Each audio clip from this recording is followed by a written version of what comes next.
ప్రభువు పేరిట మీ అందరికీ షలోం. ఈరోజు దేవుని వాగ్దానము.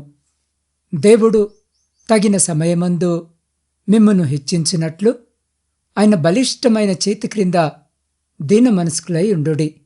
పేతురుకు రాసిన మొదటి పత్రిక 5వ అధ్యాయము 6వ వచనం. ప్రియులారా, ఈ దినము వాక్య ధ్యానములోనికి వెళ్లే ముందు తలలు వంచి ఒక్క నిమిషము ప్రార్థన చేసుకుందాం. మహోన్నతుడవైన మా పరలోకపు తండ్రి, ఈ పరిశుద్ధ లెంట్ కాలము దినములలో మరొక మారు నీ పాద సన్నిధికి వస్తున్నాం. అయ్యా, దీనులకు ఆయన కృపను అనుగ్రహిస్తాడని సెలవిచ్చిన దేవా, ఈ వాక్య ధ్యానము ద్వారా మాతో మాట్లాడండి. మాలోని గర్వాన్ని తీసివేసి మీ బలిష్టమైన చేతి క్రింద మమ్మల్ని మేము తగ్గించుకునే మనసును ప్రసాదించండి. అయ్యా, మీ శిలువ త్యాగాన్ని ధ్యానిస్తూ ఉండగా మా ఆత్మలను నూతనపరచమని యేసు క్రీస్తు నామమున అడిగి పొందుకొని ఉన్నాము తండ్రి. ఆమెన్. ప్రియ సహోదరి సహోదరులారా, ఈరోజు జీవాక్యము వినిచిన్న మీ అందరికీ మన ప్రభువును ప్రియరక్షకుడైన యేసు క్రీస్తు జీవము కలిగిన నామమున ఈ నూతన దినపు శుభములను వందనములను తెలియజేయుచున్నాను. ప్రియులారా, ఈ పరిశుద్ధ లెంట్ కాలంలో ప్రతిదినము దేవుని వాక్యాన్ని మనము ధ్యానిస్తూ ఉన్నాము కదా. మరి లెంట్ కాలంలోని రోజులన్నీ కేవలము ఉపవాసము ఉండటానికో లేదా కొన్ని అలవాట్లను మానుకోవడానికో కాదు. ఇది మన ఆత్మను దేవుని వైపుకు మలుపుకోవలసిన సమయం. మన హృదయ అంతరంగాల్లో దాగి ఉన్న అహంకారాన్ని గుర్తించి దానిని సిలువ వేయాల్సిన సమయం. ఈరోజు మనము ధ్యానిస్తున్న వాక్యము పేతురుకు రాసిన మొదటి పత్రిక 5వ అధ్యాయము 6వ వచనం. దేవుడు తగిన సమయమందు మిమ్మును హెచ్చించినట్లు ఆయన బలిష్టమైన చేతి క్రింద దీన మనస్కులయుండుడి అన్న ఈ చిన్న వాక్యములో 3 ప్రాముఖ్యమైన సత్యాలు దాగి ఉన్నాయి. మొదటిది దేవుని బలిష్టమైన హస్తము. పరిశుద్ధ లేఖన భాగములో దేవుని హస్తము అంటే ఆయన సార్వభౌమాధికారానికి, రక్షణకు మరియు క్రమశిక్షణకు గుర్తు. ఐగుప్తు దాస్యములో ఉన్న ఇశ్రాయేలీలను తన బలిష్టమైన హస్తముతోనే మోషే ద్వారా బయటకు నడిపించాడు. అదే హస్తము మనల్ని నిర్మిస్తుంది. కొన్నిసార్లు మనల్ని సరిచేయడానికి, మనల్ని ఒత్తిడికి గురిచేస్తుంది. ఆ హస్తము కింద ఉండటమంటే ఆయన రక్షణలో ఉండటము. రెండవది దీన మనస్సు. లోకము దృష్టిలో దీనత్వం అంటే బలహీనత లేదా ఓటమే. కానీ దేవుని దృష్టిలో దీనత్వం అంటే అత్యంత శక్తివంతమైన ఆయుధం. దీనత్వం అంటే మనల్ని మనము తక్కువ చేసుకోవడము కాదు, మన గురించి మనము తక్కువగా ఆలోచించడము కూడా కాదు. ప్రభువా, నా వల్ల ఏమీ కాదు, అంతా నీవే అని మన స్వశక్తిని వదిలి ఆయన శక్తిపై ఆధారపడటమే నిజమైన దీనత్వము. మూడవది తగిన సమయము. మనం ఈరోజు ప్రార్థించగానే రేపే ఫలితము రావాలని కోరుకుంటాం. కానీ దేవునికి ఒక క్యాలెండర్ ఉంది. మనల్ని ఎప్పుడు హెచ్చించాలో, ఏ స్థానములో కూర్చోబెట్టాలో ఆయనకు తెలుసు. మనము విత్తనము వేయగానే చెట్టు అయిపోదు. అది మట్టిలో అంటే చీకటిలో తగ్గి ఉండి సమయము వచ్చినప్పుడు పైకి మొలకెత్తుతుంది. మన జీవితాల్లో కూడా ఆ తగిన సమయము వచ్చేంత వరకు దేవుని హస్తము కింద ఓపికతో ఉండాలి. ఈరోజు ఈ వాక్యము ద్వారా మనము నేర్చుకోబోయేది ఏంటంటే, మనమెంతగా తగ్గి ఉంటామో దేవుడు మనల్ని అంత గొప్పగా హెచ్చిస్తాడు. అపోస్తలుడైన పేతురు ఈ మాటలు రాస్తూ ఉన్నప్పుడు క్రైస్తవులు ఎన్నో శ్రమల్లో ఉన్నారు. ఆ శ్రమల మధ్య ఆయన ఇస్తున్న నిరీక్షణ ఏంటంటే, తగ్గి ఉండండి, హెచ్చించే బాధ్యత దేవునిది అని. ప్రియులారా, ఒక గొప్ప శిల్పి ఒక కొండ దగ్గరకు వెళ్ళి ఒక పెద్ద రాతిని చూశాడు. ఆ రాయి చాలా కఠినముగా గరుకుగా ఉంది. శిల్పి ఆ రాయిని చెక్కడము ప్రారంభించాడు. సుత్తితో ఉల్లితో కొడుతూ ఉంటే ఆ రాయికి చాలా నొప్పి కలిగింది. ఆ రాయి మాట్లాడగలిగితే, నన్నెందుకు ఇలా కొడుతున్నావు, నన్ను వదిలేయ్ అని అడిగేదేమో. కాని ఆ రాయి శిల్పి చేతికి లోబడింది. కొన్ని రోజుల తర్వాత ఆ గరుకు రాయి ఒక అద్భుతమైన శిల్పముగా మారింది. ఇప్పుడందరూ ఆ శిల్పాన్ని చూసి ఆశ్చర్యపోతున్నారు. ఆ రాయి శిల్పి చేతి క్రింద తగ్గించుకుంది కాబట్టి ఈరోజు అది అందాలమెక్కి హెచ్చించబడింది. మన జీవితము కూడా ఆ గరుకు రాయి వంటిదే. దేవుడు తన బలిష్టమైన చేతితో మనల్ని చెక్కుతున్నప్పుడు మనకు కష్టము కలగవచ్చు, కాని ఆయన ఉద్దేశము మనను ఒక అద్భుతమైన సాక్షిగా నిలబెట్టడమే. అవును ప్రియులారా, హెచ్చింపబడాలి, ఉన్నతమైనటువంటి స్థానంలో ఉండాలి, మన యొక్క జీవితంలో అభివృద్ధి ఉండాలి అనందరికీ ఆశ ఉంటుంది. అయితే అది మన జీవితాల్లో జరగాలి అంటే దేవుని దగ్గర మనము దీన మనసుతో ఉండాలి. ఆయన అద్భుతము చేసేంత వరకు వేచి చూడాలి. ఆయన చేసే దానిని మనం అంగీకరించాలి. అప్పుడు తప్పకుండా దేవుని యొక్క కార్యాలను మనము చూస్తాము. మనుషులమైన మనకు సహనము తక్కువ, ఓపిక తక్కువ కదా. అన్నీ కూడా చాలా తొందరగా, అన్నీ కూడా ఫాస్ట్ ఫుడ్ లాగా త్వరగా వేగంగా జరిగిపోవాలి. దేవుడు మనం అడిగిన దానిని మనకిచ్చేంతవరకు ఓపిక పట్టలేము. ఆయన కార్యాలను చూస్తూ ఇది నా కొరకే కదా అని కనీసము ఆలోచించము. సొంత నిర్ణయాలు, సొంత పెత్తనాలు మన జీవితాన్ని పాడు చేస్తాయి. హెచ్చింపబడటము ఏమోగాని, అభివృద్ధి చెందడము ఏమోగాని, మొత్తానికే పడిపోయేవారముగా మనముంటాము. నెబుకద్నెజరు తను దేవునికి ఎప్పుడు కూడా లోబడలేదు. తనకు తానే గొప్ప అనుకున్నాడు. నాకు మించినవాడు లేడు, నేనేమి చేస్తే అదే సరైనది అనుకొని జీవించాడు. కల ద్వారా దేవుడు నెబుకద్నెజరును హెచ్చరించినా సరే దేవునికి లోబడక జీవించాడు. దానియేలు మారు మనసు పొందుకో, పాపమొప్పుకో అని చెప్పినా దానిని త్రోసివేశాడు. ఇవేమీ పట్టించుకోలేదు. కాబట్టే 7 సంవత్సరాలు మతి స్థిమితము కోల్పోయి ఒక జంతువు జీవించినట్టు గడ్డిని తినుకుంటూ జీవించాడు. తను పడిపోవడానికి కారణము గర్వము. తనను బట్టి గర్వించాడు.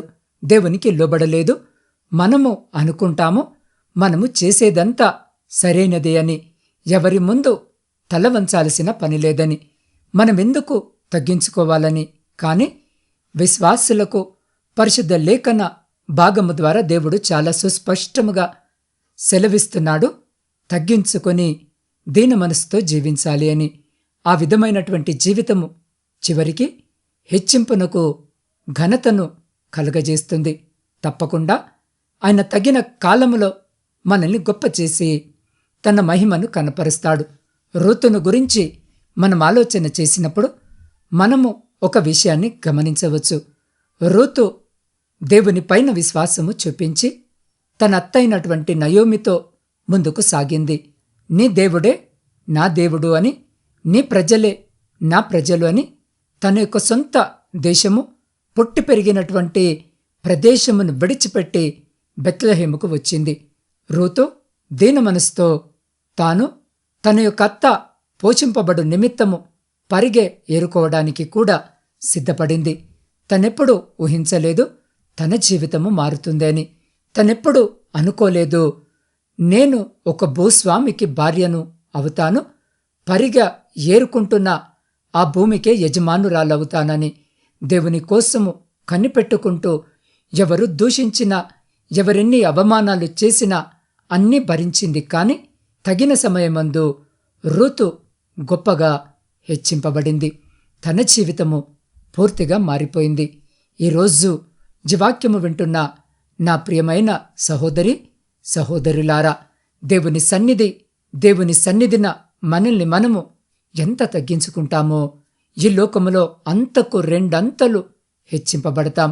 ఈరోజు జీవాక్యము వినుచున్న నీకున్న దిన మనసును బట్టి ఈ లోకము నువ్వొక నిస్సహాయుడివి, నిస్సహాయురాలు అని అనుకోవచ్చు.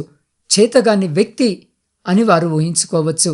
రోషము లేదా పౌరుషము రాదా అన్నట్టు మాట్లాడవచ్చు. కాని మన దేవుడు మనకు నేర్పింది సహనము, తగ్గింపు గుణము, ఇంకొకరిని నిందించకపోవడం, మనకున్నటువంటి దానిని బట్టి గర్వించకపోవడం. ఇవి లోకానికి నచ్చకపోయినా మన యేసయ్యకి నచ్చుతాయి. ఈ లోకంలో కాదు మనల్ని హెచ్చించేది, మనకు ఘనతనిచ్చేది దేవుడే మనల్ని హెచ్చించేది. అందుకే వాక్యములో చాలా స్పష్టముగా వ్రాయబడి ఉన్నది, దేవుడు తగిన సమయమందు మనల్ని హెచ్చిస్తాడని. మనుషులు నీకు ఘనత ఇస్తారని ఎప్పుడు ఆలోచన చేయకు. ఘనతను ఇచ్చేది, గొప్ప చేసేది, అభివృద్ధి ఇచ్చేది, ప్రమోషన్ ఇవ్వగలిగే దేవుడేనండి. అది కూడా మనం అనుకున్న సమయంలో జరగదు. ఆయన నిర్ణయించిన కాలంలో, ఆయన అనుకున్న మంచి గడియలోనే అది జరుగుతుంది. అంతవరకు మనము దేవుని కోసము, ఆయన సమయము కోసము కనిపెట్టుకొని జీవించాలి. ఎలా జీవించాలి అంటే, ప్రియ సహోదరి సహోదరుడా, దీన మనసుతో ఉండాలి. అనగా దేవునికి వ్యతిరేకమైన నిర్ణయాలు ఎప్పుడు తీసుకోవద్దు. ఆయన నిర్ణయాలకు అడ్డు చెప్పొద్దు. ఇది సరైనది కాదు ప్రభువా అని మనం ఆయనతో వాదించొద్దు. మనమున్నది ఆయన బలిష్టమైన చేతి క్రింద అని గ్రహించి, మనకు ఏ ప్రమాదము రాకుండా, ఏ సమస్య మనల్నేమీ చేయకుండా ఆయన హస్తము కాపాడగలదని గ్రహించి జీవించాలి. తగిన సమయంలో ఆయన కార్యము జరిగే వరకు దీన మనసుతో జీవించాలి. అప్పుడు తప్పకుండా ఈరోజు జీవాక్యము వినుచున్న నీవు గొప్ప కార్యాలను నీ జీవితంలో చూసి తీరుతావు. ప్రియ సహోదరి సహోదరులారా, వాక్యాన్ని ముగిస్తూ ఒక సత్యాన్ని జ్ఞాపకము చేసుకుందాం. దేవుడు మనల్ని హెచ్చించడం అంటే కేవలము లోక సంబంధమైన పదవులు లేదా ఆస్తిపాస్తులు ఇవ్వడం మాత్రమే కాదు. ఆయన మనల్ని తగిన సమయం నందు హెచ్చిస్తాడు. ఈ తగిన సమయము ఎప్పుడు అని ఆలోచన చేస్తే, మన హృదయము గర్వము నుండి పూర్తిగా విముక్తి పొందినప్పుడు, మనము హెచ్చింపబడినప్పుడు, ఆ మహిమను దేవునికిచ్చేంత పక్వత మనకు వచ్చినప్పుడు, లోకపు చూపులకు కాకుండా దేవుని చిత్తానికి మనము ప్రాముఖ్యత ఇచ్చినప్పుడు. యోసేపును చూడండి, ఆయన ఐగుప్తులో ప్రధానమంత్రి అవ్వకముందు బానిసగా, ఖైదీగా తనను తాను తగ్గించుకున్నాడు. దావీదును చూడండి, ఆయన ఇశ్రాయేలుకు రాజు అవ్వకముందు గొర్రెల కాపరిగా అరణ్యములో తనను తాను తగ్గించుకున్నాడు. వీరందరూ దేవుని బలిష్టమైన చేతి క్రింద లోబడ్డారు. కాబట్టే దేవుడు వారిని చరిత్రలో ఎప్పుడు మరవలేని విధముగా హెచ్చించాడు. ప్రియ సహోదరి సహోదరుడా, ఇలాంటి కాలంలో మనం ఒక ప్రశ్న వేసుకుందాం. దేవుని చెయ్యి నన్ను ఆశీర్వదించాలి అని కోరుకుంటున్నాను, కానీ ఆయన చెయ్యి నన్ను సరిదిద్దుతూ ఉన్నప్పుడు నేను లోబడుతున్నానా అని. దేవుని చేతి క్రింద ఉండటం అంటే ఆయన రక్షణలో ఉండటం. లోకము మనల్ని తొక్కేయాలని చూసినా, అపవాది మనల్ని పడగొట్టాలని చూసినా, మీరు దేవుని బలిష్టమైన చేతి క్రింద ఉంటే ఏ శక్తి మిమ్మల్ని తాకలేదు. మీరు తగ్గించుకోండి, హెచ్చించే బాధ్యత దేవునిదే. కాబట్టి ఈరోజు ఈ లెంటకాలపు ప్రత్యేక ప్రార్థనలో ఎవరైతే తమను తాము దేవునికి సమర్పించుకోవాలని అనుకుంటున్నారో వారు మీ స్థానాల్లోనే నిలబడి ఉండి, లేదా మోకరించగలిగితే మోకరించి మీ హృదయాలపై మీ కుడి చేతి వేసుకోండి. ప్రభువా, నాలో ఉన్న నేను అనే గర్వాన్ని తీసివేయండి. నీవు నన్ను ఎక్కడ ఉంచినా, ఎలా ఉంచినా నీకు లోబడి ఉంటాను. నన్ను నీ చేతికి అప్పగించుకుంటున్నాను. నన్ను ఒక అందమైన శిల్పంగా మలచండి అని ఎవరైతే తీర్మానము చేసుకుంటున్నారో వారు నాతో కలిసి ఈ చిన్న ప్రార్థన చేయండి. పరిశుద్ధుడా, మహోన్నతుడా, మా ప్రియ పరలోకపు తండ్రి, ఈరోజు నీ వాక్యము ద్వారా మాతో మాట్లాడినందుకు నీకు స్తోత్రాలు. ఆయన బలిష్టమైన చేతి క్రింద దీన మనస్కులయుండుడే అని నీవిచ్చిన హెచ్చరికను మా హృదయాలలో భద్రపరుచుకుంటున్నాం. ప్రభువా, ఈ లోకపు ఆశలు, గర్వము, అహంకారము మమ్మల్ని నీకు దూరము చేయకుండా కాపాడండి. యోసేపు వలె, దావీదు వలె, అన్నిటికంటే మిన్నగా మన ప్రభువైన యేసు క్రీస్తు వలె మమ్మల్ని మేము తగ్గించుకునే మనసును మాకు దయచేయండి.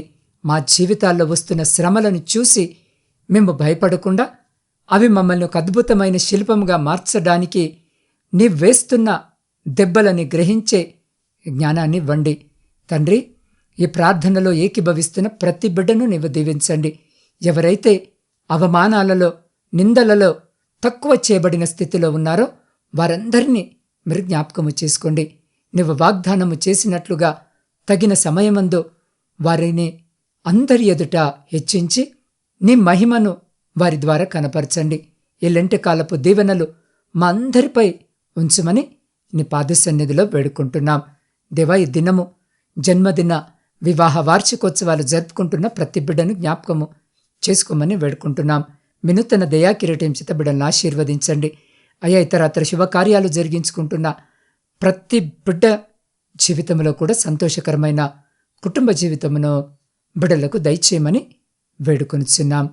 ఈ ఉదయకాల సమయం వివిధ రకాల వ్యాధులతో బాధపడుతున్న బిడ్డలందరినీ మీ హస్తాలకు అప్పగిస్తున్నాం.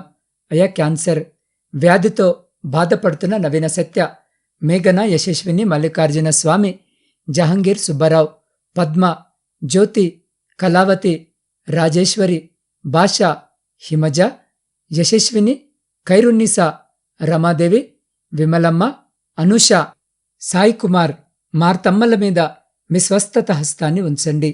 అయ్యా, ఆ క్యాన్సర్ కణాలన్నీ మీ పరిశుద్ధ నామములో నశించిపోవునుగాక. కిడ్నీ సంబంధిత వ్యాధులతో బాధపడుతున్న సిద్ధు, లక్ష్మణ్, ప్రవీణ్ కుమార్, తేజ, నాగజ్యోతి, నయోమి, సన్నీలను ముట్టండి. వారి కిడ్నీలను మరలా నూతనపరచమని వేడుకొంచున్నాం. పక్షవాతముతో ఉన్న సూర్యరావు, రాంబాబు, గుణసుందరమ్మ, బాలప్ప, రంగన్న, కృపాకర్, జయకృష్ణ, భాస్కర్రావు, విజయలక్ష్మి, శ్రీనివాసరెడ్డి, వెంకటేశ్వరమ్మ, నారాయణ, శ్రీను, వీరేష్లను బలపరచండి. వారి అవయవాలను పునర్జీవింపజేయమని వేడుకొంచున్నాం. గుండె సంబంధిత వ్యాధులతో ఉన్న Pavan, Sugunavathi, Jayamma, Sushila, Sharon, Mary, Sebastian, Anandarao, ప్రభావతుల గుండెలను మీరు ముట్టి స్వస్థపరచమని వేడుకొంచున్నాం. అయ్యా, తెలియని వ్యాధితో బాధపడుతున్న రత్నను, అల్సర్తో బాధపడుతున్న అనితను జ్ఞాపకము చేసుకుని ముట్టమని వేడుకొంచున్నాం. రాజును జ్ఞాపకము చేసుకోండి.